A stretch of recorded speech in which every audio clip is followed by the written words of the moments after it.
Hello my dear friends. तो देरी ना करते हुए शुरू करते हैं हम आज के इस चैप्टर को। और शुरू में ही हम देख रहे होते हैं कि हमारे रेने और इलाइक इस वक्त इंटीमेट होने की कोशिश कर रहे होते हैं, जानी कि हमारा रेने भी आखिरकार हमारी हीरोइन के चक्कर में पड़ ही चुका है। तभी तो वो आज वही कर रहा था जो असल में हमारी हीरोइन चाहती है। और हमारी हीरोइन तो शायद कब से इस चीज़ के, यानी कि हम कह सकते हैं फर्स्ट चैप्टर ही यहाँ से शुरू हुआ था कि वो इस चीज़ के सपने देख रही है कि कब वो रेने के साथ होगी। तो आज का शायद वो दिन था। तभी जब रेने उसके गले पे किस कर रहा होता है तो उसके गले में वो अजीब सी चेन को देख के उसे गुस्सा आ जाता है, क्योंकि उसे पता होता है ये रियोडन मार्क ने दिया हुआ है। तभी तो वो उसे निकाल लेता है उसके गले से और कहता है कि सच में हाँ, ये घटिया सी चीज उसने दे रखी है इसको। और फिर जब वो उस लॉकेट को खोलता है तो उसके अंदर हमारी जूलिया की तस्वीर होती है, जिसे वो देखकर सोचने लगता है ये तो एक बच्ची की तस्वीर है, ये कौन सी बच्ची है आखिरकार।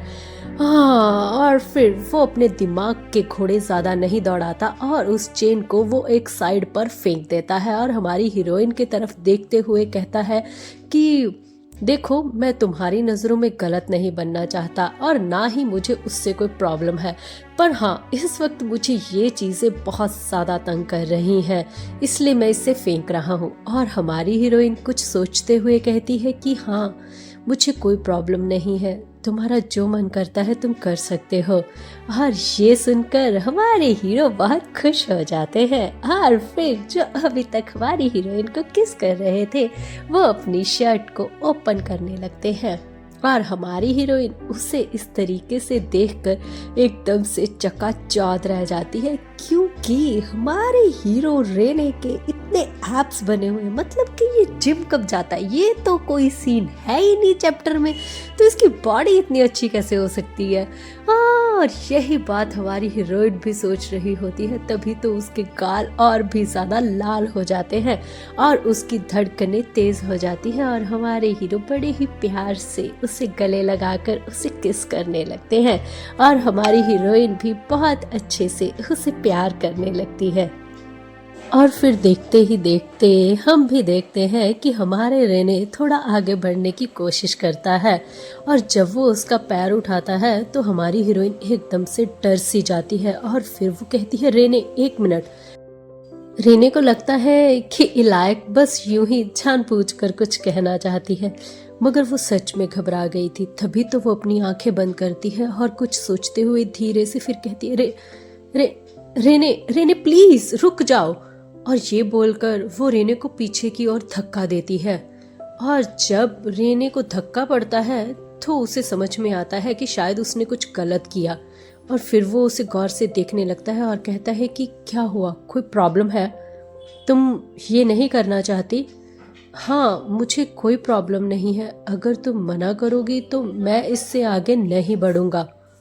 रेने की ये बात सुन के इलाइक एकदम से चौंक जाती है और फिर कहती है कि नहीं, ऐसी कोई बात नहीं है कि मैं आगे नहीं बढ़ना चाहती, पर प्रॉब्लम कुछ और है। असल में मैं थोड़ी सी घबराई हुई हूँ। और तभी हमारे हीरो उसकी तरफ देखने लगते हैं कि आखिर ये घबरा क्यों रही है। और फिर वो बताती है कि असल में आज के दिन मेरी बहन की डेथ एनिवर्सरी है।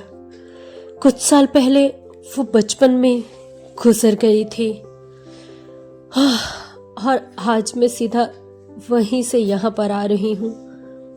और सच कहूँ तो 3 साल पहले आज ही की इस डेथ एनिवर्सरी पर कुछ बड़ा हुआ था जिसको मैं अभी तक भूल नहीं पाई हूँ। और तभी रेने उसकी तरफ देखने लगता है, कहता है कि कुछ बड़ा हुआ था और तुम्हारी बहन। और फिर उसके याद आता है कि हाँ, वो बच्ची की फ़ोटो अभी अभी उसने देखी, तो क्या वो इसकी बहन की फ़ोटो थी। और तभी इधर हमारी हीरोइन एक्सप्लेन करने लगती है कि असल में 3 साल पहले आज ही के दिन स्वमल ने मेरे साथ ज़बरदस्ती करने की कोशिश की थी और उस बात को मैं आज तक भुला नहीं पाई हूँ। वो डरावनी रात मुझे आज भी याद है, इसलिए जब तुम अब मेरे पास आ रहे हो तो मुझे एकदम से घबराहट सी हो गई और इसलिए मैंने तुम्हें धक्का दे दिया। मुझे माफ़ करना, मेरा और कोई भी मतलब नहीं था। और उसकी ये बात सुन के रेने उसकी तरफ देखने लगता है और कहता है कि क्या मिस्टर एवरहार्ड को ये सब पता है कि स्वयंवर ने तुम्हारे साथ क्या किया? और फिर वो अपना सर हिलाते हुए कहती है कि हाँ, पापा को ये सब पता है। और तभी फिर रेने कहता है तो इसका मतलब ये कि ये सब जानते हुए भी वो तुम्हारी शादी उसके साथ कर रहे हैं।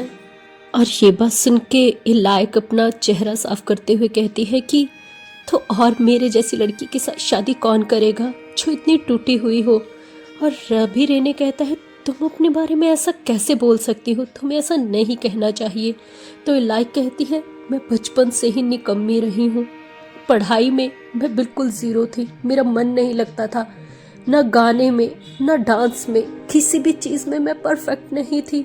यहाँ तक कि मैं तो अपने टीचर से भी झूठ बोल देती थी कि मेरा मन नहीं है। और उस भगवान को भी मैंने नहीं माना जिसे सारी दुनिया मानती है। तभी तो आके जब मैं अक्के अपने कमरे में बैठ जाती थी तो मेरी बहन आके मुझे समझाती थी प्यार से, पर मैं उसकी कभी बात नहीं मानती थी। और एक वक्त ऐसा आया जब मेरे ही झूठ ने उन दोनों की जान ले ली, मेरे टीचर की भी और मेरी बहन की भी। इसलिए तुम नहीं जानते, मैं मनहूस हूँ, मैं बहुत ही ज्यादा। तभी रेने उसे प्यार से देखने लगता है और कहता है कि लाइक बस करो, कुछ भी कहने की जरूरत नहीं है तुम्हें, तुम शांत हो जाओ। मुझे इन सब चीजों से कोई फर्क नहीं पड़ता कि तुम क्या थी, क्या हो और क्या होगी। असल में सच कहूं तो मेरे लिए तो ये बहुत अच्छी बात है ना कि तुम ऐसी हो, क्योंकि अगर तुम ऐसी ना होती तो आज तुम यहाँ इस वक्त मेरे पास कैसे हो सकती थी। मुझ जैसे शख्स के पास तुम्हारे जैसी लड़की का होना नामुमकिन था। इसलिए मुझे ये मत कहो, मुझे वैसे ये नहीं कहना चाहिए, पर हाँ शायद ये सच है। तुम बहुत अच्छी हो मेरे लिए, तुम जो भी हो, जैसी भी हो, परफेक्ट हो। और ये बात सुन के इलायक भी कहती है कि हाँ तुम सही कह रहे हो, तुम भी मेरे लिए बिल्कुल परफेक्ट हो। ये बोलकर वो उसे गले लगा लेती है और दोनों किस करने लगते हैं। और इसके साथ ही ये सीन शिफ्ट होता है और सीधा हम पहुंच जाते हैं मॉर्निंग में। यहाँ पर हम देखते हैं कि रूम काफी शांत हो चुका था अब, और किसी की दस्तक होती है हमारी हीरोइन के कमरे में। और ये दस्तक किसी और की नहीं बल्कि हमारे हीरो की ही होती है, जो इस वक्त हमारी हीरोइन से पहले उठ चुके होते हैं और हमारी हीरोइन के लिए हाथ मुंह धोने का सामान खुद लेकर अपने कमरे में पहुंच जाते हैं। बड़ी खुशामदी हो रही है हमारी हीरोइन की तो यहाँ पर। और तभी फिर वो बेड की ओर देखने लगता है, सब कुछ सामान को टेबल के ऊपर रख के कि हमारी हीरोइन अभी उठी या नहीं।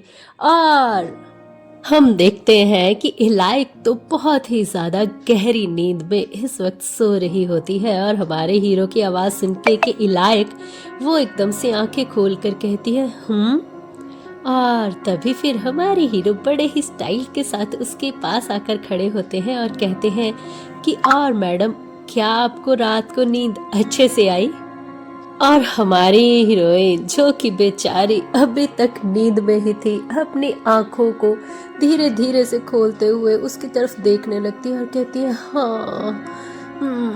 मतलब अभी तक उसको होश नहीं आ रहा था कि क्या हुआ। तभी वो एकदम से खुद को देखने लगती है और उसे लगता है कि वो इतना हल्का सा फील क्यों कर रही है। फिर उसे महसूस होता है कि उसने तो कुछ पहना ही नहीं है। और तभी एकदम से वो ब्लैंकेट को खींचते हुए हमारे हीरो को गुस्से से देखने लगती है और उसे कहती है मेरे कपड़े कहाँ हैं। और तभी हमारे हीरो प्यार से कहते हैं कि असल में तुम्हारे कपड़े उस हालत में नहीं थे कि तुम उसे दोबारा पहन सको, इसलिए मैंने किसी को भेज दिया है। वैसे भी मैंने रात को तुम्हारा सारी स्किन देख ली है, अब इतनी सी स्किन दिखाने से क्या फर्क पड़ता है। और तभी हमारी हीरोइन कहती है मगर फिर भी दिन की रोशनी में थोड़ा सा लिहाज तो रखना चाहिए ना। और वैसे भी तुम्हें याद होना चाहिए कि हमने सब कुछ नहीं किया है। और हमारे हीरोइन की ये बात सुन के हमारे हीरो एकदम से बैक फ्लैश में चले जाते हैं। यहाँ पर रात को हमारे हीरो को एकदम से इंटीमेट होते हुए याद आता है कि नहीं, हम ये सब नहीं कर सकते, क्योंकि अभी भी तुम्हें प्रेस्टिस बनना है और तुम्हारा वो टेस्ट ज़रूर करेंगे। पता नहीं क्यों आज के टाइम पे उन्हें ये सब करना होता है, इसलिए हम इसकी बजाय ये ट्राई कर सकते हैं, है ना। और इसके बारे में सोचते हुए हमारी हीरोइन के गाल एकदम से लाल हो जाते हैं और बेचारी शर्माते हुए चेहरा अपना दूसरी तरफ कर लेती है। और इसके साथ ही ये स्टोरी यहीं पे समाप्त करते हैं।